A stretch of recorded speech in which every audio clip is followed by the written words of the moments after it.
And as we look at simplifying radical expressions today, we want to look at adding and subtracting radicals. So there could be lots of different numbers of them to add and subtract. We could have 2 of them, or 3 of them, or 4 of them, or 100 of them. Right? But the big thing is that I can only combine like terms. So before I actually get to add anything together, the radical parts have to be exactly the same. Right? If they're not, I check. Can I reduce them? Right? I should be checking that anyways for it to be simplified. So I never want a radical that I can divide by any perfects. So I look at my squares. Are there any perfect squares that I can divide 45 by? Right? Well, for sure nothing bigger than 45 is going to work. Oh, but 9 works. So I can break that into the square root of 9 and the square root of 5. Right? The square root of 9 is actually 3.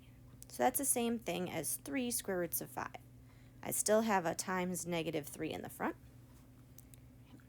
And then the square root of 80, right? If I look for my perfect squares for something that I can divide 80 by, right, it turns out that I can divide 80, well, but not by anything bigger. So if I even just sit with my calculator, if I'm not sure, and type in 80 divided by 64, I get a decimal. 80 divided by 49, I get a decimal.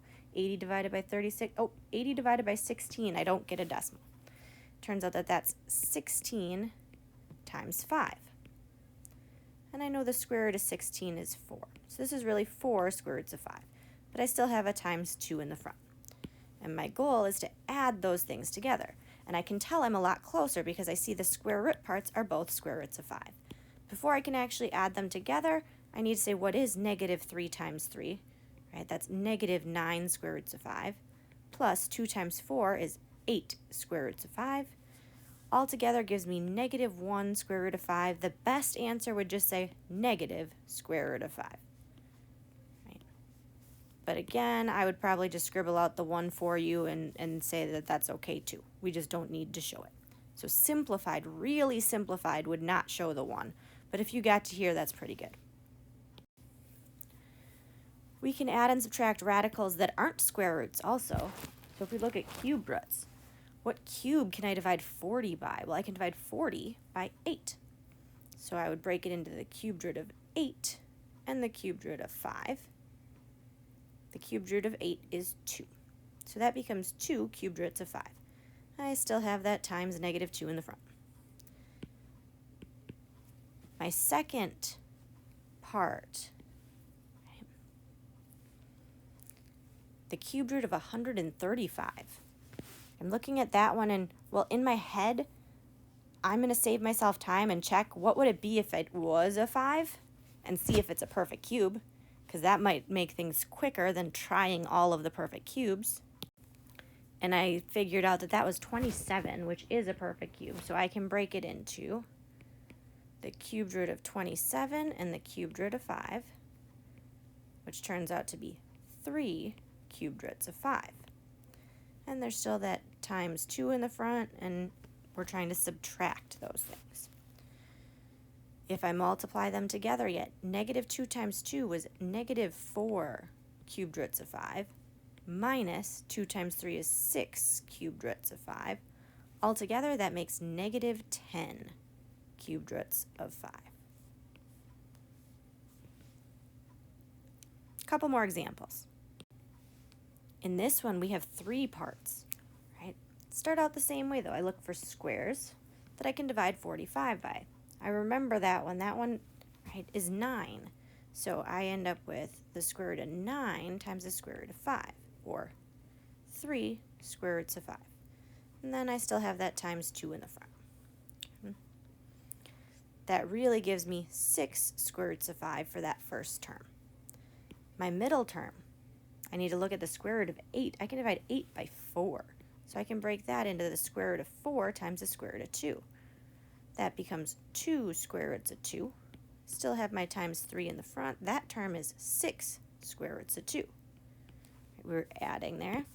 And my last term, square root of 20. 20 I can also divide by 4. So that I can break into the square root of 4 and the square root of 5, or 2 square roots of 5. Still have the times 3 and we're subtracting. So that's really negative 6 square roots of 5. Now, when I go to put those things together, right, I want to make sure that I'm just combining like terms. In this case, that means the only terms I can put together are the positive 6 square roots of 5 and negative 6 square roots of 5, because they both have square roots of 5. This 6 square roots of 2, I can't combine it with anything. It for sure is going to stay 6 square roots of 2. But do I need to add anything or subtract anything from that? Right? Well, 6 square roots of 5 minus 6 square roots of 5, that cancels out because they're opposites and makes 0. So we end up with just 6 square roots of 2. And if we look at one more, this one has 4 terms that I have to try to combine. But before I can combine them, I have to simplify them. So I start with my 27. I think I can divide 27 by 9. So that breaks into 9 times 3, which is really 3 square roots of 3. And I still have that times 3 in the front, so altogether that first term becomes 9 square roots of 3. My second term, the square root of 24. 24 I can divide by 4, so I can break that into 4 times 6, which gives me 2 square roots of 6.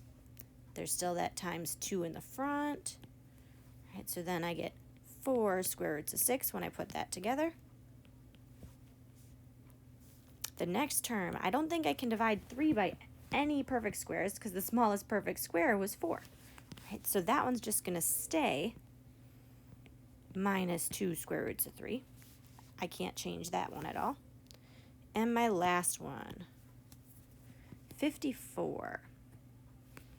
Well, 54 I can divide by 9. So that one's going to break into 9 times 6. So I get 3 square roots of 6. Still need that times 2 in the front.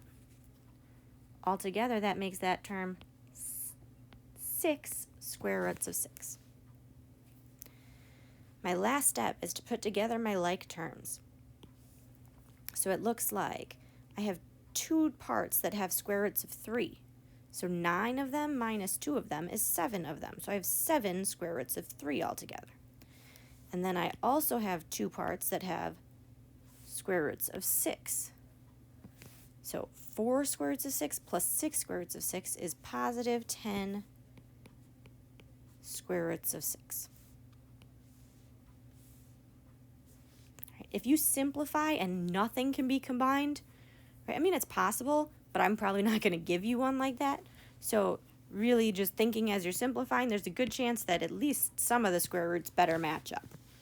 Right? So see if you could try just a few of those on your own yet.